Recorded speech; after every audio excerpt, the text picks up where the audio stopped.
This problems on evaluation of area of polar curves. Consider a cardioid r equals a into 1 minus cos theta. This is the standard diagram for r equal to a into 1 minus cos theta. To determine the limit of r, we draw a ray from the origin. So the lower limit of r is 0.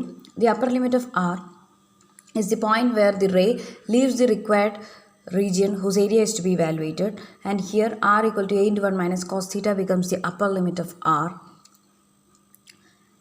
The general formula to find out area of a polar curve is double integral r dr d theta. Here you can see that the required region is symmetric with respect to x-axis, that is the area to be evaluated is same above the x-axis and below the x-axis. So we take twice double integral r dr d theta. We just consider the portion of the figure above the x-axis. The ray has to move from theta equal to 0 and it has to rotate till theta is equal to pi to trace the entire region whose area is to be evaluated. Hence, theta varies from 0 to pi.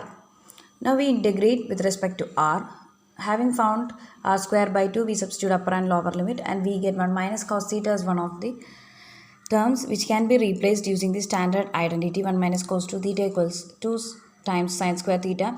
Hence 1 minus cos theta in this question can be replaced by 2 into sine square theta by 2.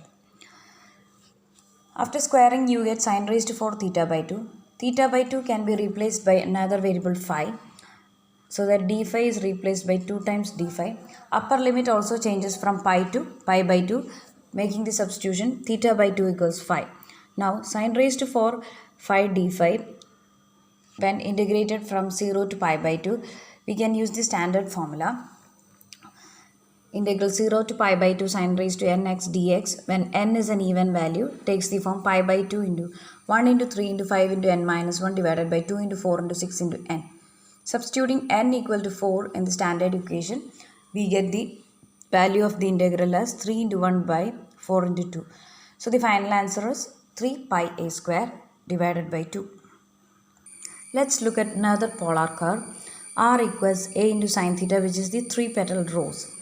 Here we are asked to evaluate the area of a single loop. So only one petal we will be considering. For the 3-petaled rose, the ray which is drawn from the origin has to move from theta equal to 0 to theta equal to pi by 3 to trace the single petal or single loop of the curve.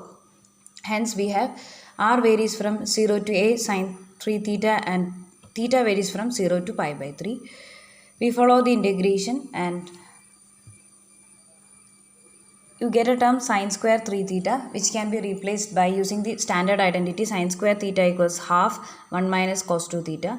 Hence we get 1 minus cos 6 theta, which is to be integrated. After integration and substitution of limits, you get the final answer as pi into a square by 12. If you were asked to find the area of the entire curve, you will multiply 3 to the area traced by a single loop. Next curve is x cube plus y cube is equal to 3axy. We make use of equations x equal to r cos theta and y equal to r sin theta to change this to polar form. You can see that r cube can be taken outside from the LHS and r square can be taken outside from the RHS when you make use of the substitution equations. And thus we obtain an expression for r as 3a sin theta cos theta divided by cos cube theta plus sin cube theta.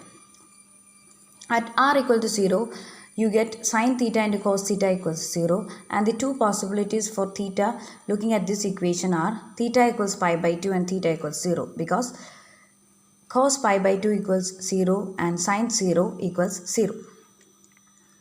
So we obtain the limits of theta, that is from 0 to pi by 2, and r is from 0 to the expression which we evaluated. So giving the upper and lower limits after integration, you get the expression of this form, and we divide it in the numerator and denominator by cos raised to 6 theta, so that the term reduces to tan square theta sec square theta in the numerator and 1 plus tan cube theta the whole square in the denominator. We give 1 plus tan cube theta equal to t, so that dt is 3 times tan square theta sec square theta d theta. Corresponding variations also occur for the upper and lower limits. When you substitute theta equal to pi by 2 in the equation, t takes the value infinity, and when you substitute theta equal to 0, t attains the lower limit value 1. So the integral 1 to infinity dt by t square after integration takes the format 3a square by 2.